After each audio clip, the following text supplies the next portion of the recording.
Why did old Briggs and Stratton engines last 40 years?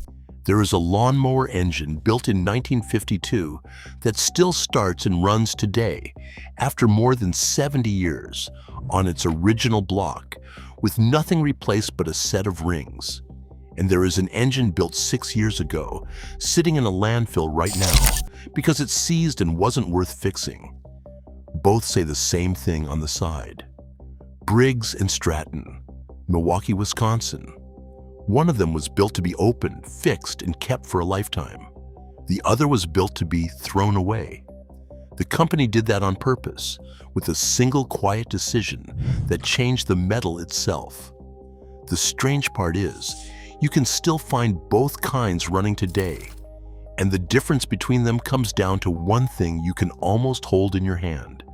By the end, you will know exactly what to look for at the next garage sale, and why the rusty $10 engine is sometimes worth more than the shiny new one beside it.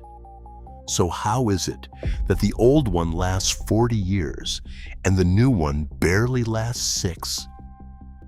The answer is a story about metal, about money, and about what we quietly decided to stop building. Let's start with the engine that wouldn't die. To understand why the old ones lasted, you have to understand what they were made of. The heart of any small engine is the cylinder, the bore where the piston slides up and down thousands of times a minute for the entire life of the machine. Every time that piston moves, it scrapes metal against metal over and over for decades. Whatever that cylinder is made of decides how long the engine lives. For the first half of its history, Briggs made that cylinder out of cast iron. The whole block, solid iron, on their workhorse models. And cast iron has a quality that turns out to matter more than almost anything else. It is hard, and it wears slowly, and when it finally does wear, you can fix it. A worn iron cylinder can be bored out, machined slightly larger, fitted with a new oversized piston, and brought back to life. The engine didn't have to be thrown away when it got tired. It could be rebuilt again and again. This is the thing we've forgotten about the old machines. They were not built to be perfect. They were built to be repaired. A man with a service manual and a few tools could take a Briggs that had run for 20 years, open it up on a workbench, recondition the cylinder, drop in new rings, and get another 20 years out of it. The engine was designed from the start with the assumption that it would be open, serviced, and saved. That assumption was built right into the metal. And the design itself was almost stubbornly simple. The classic Briggs was a flathead, an L-head engine layout where the valves sit beside the piston instead of above it, in a configuration engineers call an L-head. By the standards of a modern car engine, it is primitive, it breathes poorly, it isn't efficient. But simplicity has its own kind of genius. There is almost nothing to go wrong. Fewer moving parts, no complicated valve gears sitting up top. A flathead Briggs is an engine you can almost understand just by looking at it. And a machine you understand is a machine you can keep alive. Hundreds of thousands of them are still running today on mowers, on go-karts, on generators, on tillers, many of them older than the people operating them. To see what that really means, picture a farm where the old Briggs motors simply refuse to die. There are men out there right now with a single 5.5 horsepower engine that lives a dozen lives.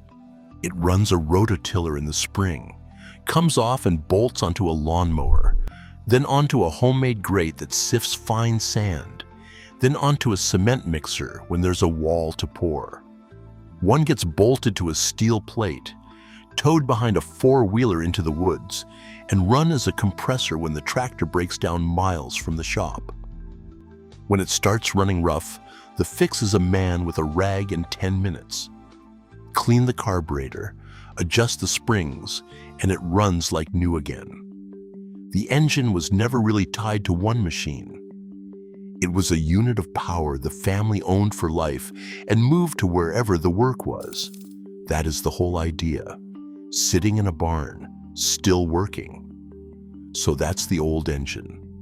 Heavy iron, simple design, built to be rebuilt. Now, here is the question that actually matters. If they knew how to build an engine that lasts 40 years, why did they stop? The answer starts, as these answers often do, with weight and with money. Cast iron is heavy. A solid iron engine block is a serious lump of metal, and every pound costs something to cast, to machine, and to ship. As the years went on, the pressure on a company like Briggs was relentless and simple. Make it lighter, make it cheaper, make more of them. And aluminum was the answer to all three. Aluminum is light, it is cheaper to cast in huge volumes, and it sheds heat faster than iron, which in an air-cooled engine is a real engineering advantage. So Briggs moved, model by model, from iron to aluminum. But aluminum has a problem. It is soft. You cannot run a steel piston up and down a bare aluminum cylinder for years. It would wear out fast. So Briggs engineered around it. And here the story splits into two paths that tell you everything. On the better engines, they pressed a cast iron sleeve into the aluminum block, a thin liner of the old, hard, durable metal lining the lightweight new one. They called it the sleeve bore, and later Durabore. You got the lightweight in the cheap casting, but the wear surface was still tough iron that could take the years. That was the honest compromise. The engines that got that sleeve still last. But on the cheaper engines, the ones that went on the discount store mowers, the ones built to hit a price, they did something else. They introduced what they called the cool bore, a machined aluminum cylinder with no iron sleeve at all, just a hardened coating on soft aluminum. And the cool bore has a defining trait that changed the entire character of the machine. You cannot rebuild it. The cylinder cannot be meaningfully bored out and reconditioned the way iron could. When it wears, it is done. As the mechanics put it bluntly, the iron engine is rebuildable. The aluminum one is disposable. That word is the whole story. Disposable. The engine had quietly changed from something you fixed into something you replaced, not because anyone announced it, not because of a single villain, but because every year the pressure was to shave a few dollars, to drop a few ounces, to win the shelf at the home improvement store against a competitor doing the same thing. And the cheapest way to win that fight was to build an engine that was good enough to last through the warranty and a few seasons past it. It was no longer designed to be saved when it finally tired. Briggs built its last true cast iron block engine in 1991. After that, the age of the rebuildable Briggs was effectively over. Now, none of this means the company was lying, or that aluminum is simply bad. The sleeved engines are genuinely good. A well-kept modern Briggs will run for years, and most small engines, then and now, die from neglect long before they die from honest wear. Old gas left to gum up the carburetor, no oil changes, run dry. And to be fair, Briggs was never the only good engine, or even always the best one. Plenty of people will tell you a Honda or a Kohler starts more reliably then and now, and they're not wrong. What made the old Briggs special wasn't that it never gave you trouble. It was that when it finally did, you could open it up on a bench and bring it back, again and again, for 50 years. It was built to be kept.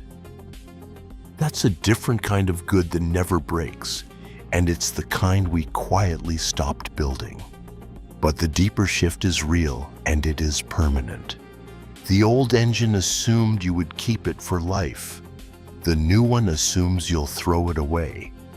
That assumption is the difference, and you can feel it the moment a cheap one seizes, and you find it's cheaper to buy a whole new mower than to fix the engine on the old one. That is not an accident. That is the design. and the company that started it all. The story has a quiet, hard ending. Briggs Stratton was founded in Milwaukee in 1908 by an inventor named Stephen Foster Briggs and a grain merchant named Harold Stratton. For most of a century, it was an anchor of American manufacturing.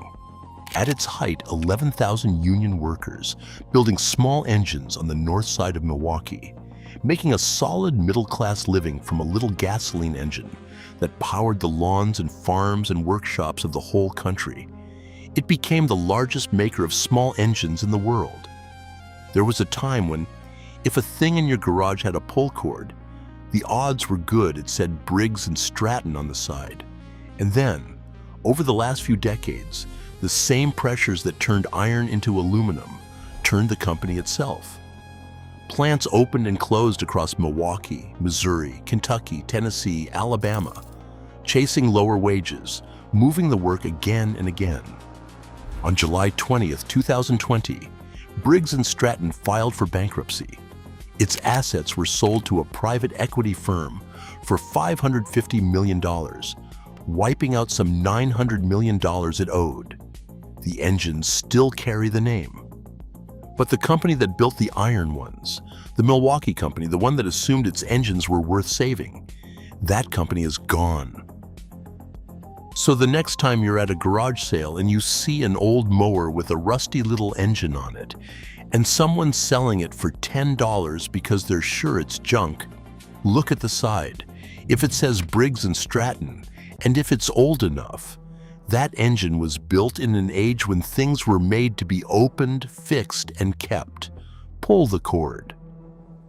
There's a fair chance that 50-year-old machine will start on the second pull and run for another decade, long after the shiny new one beside it has been hauled away.